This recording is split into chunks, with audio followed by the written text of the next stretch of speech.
तो वहीं दिल्ली में अब दंगल सच गया है। पूर्वी दिल्ली से बीजेपी उम्मीदवार गौतम गंभीर के नामांकन के खिलाफ आम आदमी पार्टी उम्मीदवार आतिशी की आपत्तियों को जिला निर्वाचन अधिकारी ने खारिज कर दिया। निर्वाचन अधिकारी के मुताबिक आपत्तियों पर दोनों पक्षों की सुनवाई के बाद ऑर्डर जारी कर दिया गया है।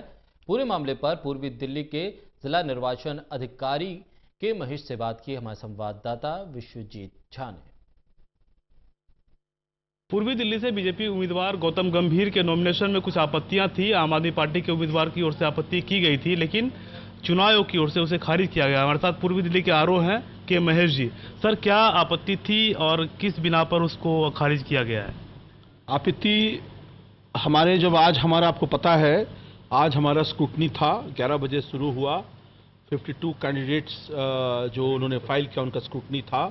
इस स्क्रूटनी में जब गौतम गंभीर जी के नॉमिनेशन पेपर्स की स्क्रूटनी की बारी आई तो कांग्रेस के कैंडिडेट और आतिशी मार्लिना आम आदमी पार्टी की उन्होंने ऑब्जेक्शंस रेज किया अपने लॉयर के साथ। कहा कि जो गौतम गंभीर जी की जो नॉमिनेशंस हैं, जो एफिडेविट है, जो पेपर्स में उनका जो आपका जो नोटरी का नंबर है वो 18/04 है, 19/04 है, और जो उनके जो साइन किए हुए हैं जो पेपर वो 23rd के हैं। तो ये डिस्क्रिपेंसी है और ये इसके बेसिस में इनका रिजेक्शन होना चाहिए। तो हमने एडजॉर्न करके 3 बजे इनको हियरिंग के लिए फिक्स किया कि दोनों पार्टीज आके अपना अपना पक्ष रखिए और जो लिखित में देना चाहते हैं लिखित में दीजिए।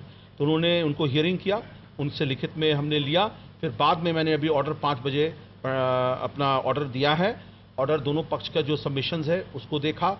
जो हमारा कानून है, सबसे इम्पॉर्टेंट कानून ये है, जो भी हमारा जो रिजेक्शन, जो हमारा स्क्रूटनी में एक्सेप्टेंस और रिजेक्शन है उसमें सेक्शन 36 है, 36 of the representation of people act, और सेक्शन 36 सब सेक्शन 4 है जो जहां पर लॉ कहती है सब्सटेंटिव कंप्लायंस होना चाहिए। कोई माइनर टेक्निकल के बेसिस पर उसको रिजेक्ट नहीं कर सकते हैं हम लोग। तो there should be a substantial compliance of law of section 36. That's very important. Here there was a substantial compliance of law. This was a very technical and a small technical matter.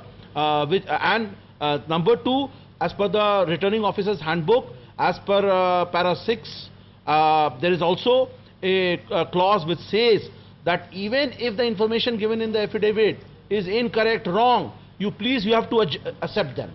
So on the basis of the law, Section 36 of the RP Act, where there is a substantial compliance of the law. Number 2, as per the RO's handbook issued by the Election Commission of India, we decided it and we said yes, Mr. Gautam Gambhir's nomination is accepted.